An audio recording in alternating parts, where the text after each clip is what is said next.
लक्षात ठेवा, आज संघर्षाचा दिन आहे, आज खऱ्या अर्थानं बलिदान दिन आहे. 4 फेब्रुवारी 1960 अफजल खानाचा कोतळा काढून पन्हाळ्याच्या गडावर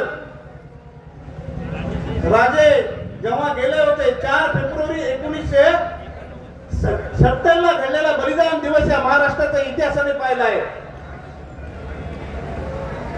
गड आला पण सिंह गेला, निष्ठेची ताकद या भूमीला शिकवले ते छत्रपतींनी. छत्रपतींच्या मावळ्यांनी लग्नाचे आवर्तन द्यायला गेलेल्या तानाजी मालुसरेंनी या भूमीला आपल्या रक्तरंजित इतिहासाने नव्हे तर निष्ठेने, शौर्याने आणि आपल्या कार्यकर्तृत्वाने गंधित केले आहे. आणि ती भूमी शिवरायांची आहे. त्या शिवरायांच्या पवित्र भूमीतले आम्ही मावळे आहोत.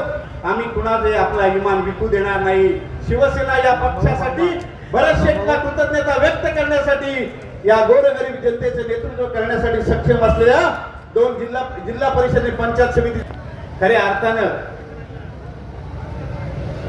पन्हाळ्याला वेढा पडला होता. अफजल खानाचा कोतळा काढून सईबाईच्या मृत्यूनंतर पन्हाळ्याच्या वेढा काढलेले राजे सारे इतिहासाला ज्ञात आहे. आदिलशाहीचा सरदार सिद्दी जोहरने कडेकोट बंदोबस्त लावला होता. गडावरची रसद संपली होती. महाराष्ट्राची 14वी चिंतेत होती, काय होईल राजाचं, नेमकं करावं काय. इतिहासालाही प्रश्न पडावा, इतिहासाचं पाणी अनुत्तर व्हावं, अशा भयान प्रसंगामध्ये इतिहास उभा होता. महाराष्ट्राच्या त्या वैभवशाली परंपरेची साक्ष आहे की निष्ठा इथेच जन्माला येते.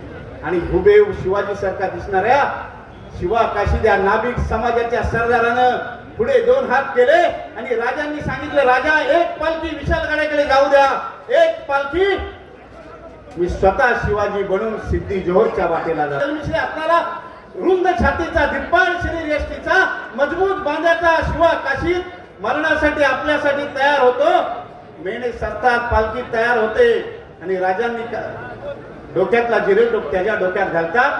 राजा आपला वेश त्याच्या दरबारात देतात. कानातला चौकडा शिवा काशीच्या कानात घालतात आणि कवड्याची माळ त्याच्या गळ्यात घालताना राजूंच्या अश्रूचा बाण फुटतो. त्याला गलबलून राजे मिठी मारतात.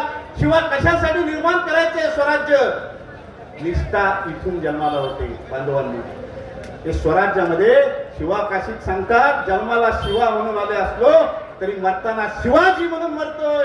राजे लाख मेले तरी चालतील, पण लाखांचा पोशिंदा जगला पाहिजे. आज आपण हेच नेमकं या निवडणुकीला करायचे. अनेकांना आधारभूत वाटणारा, अनेकांना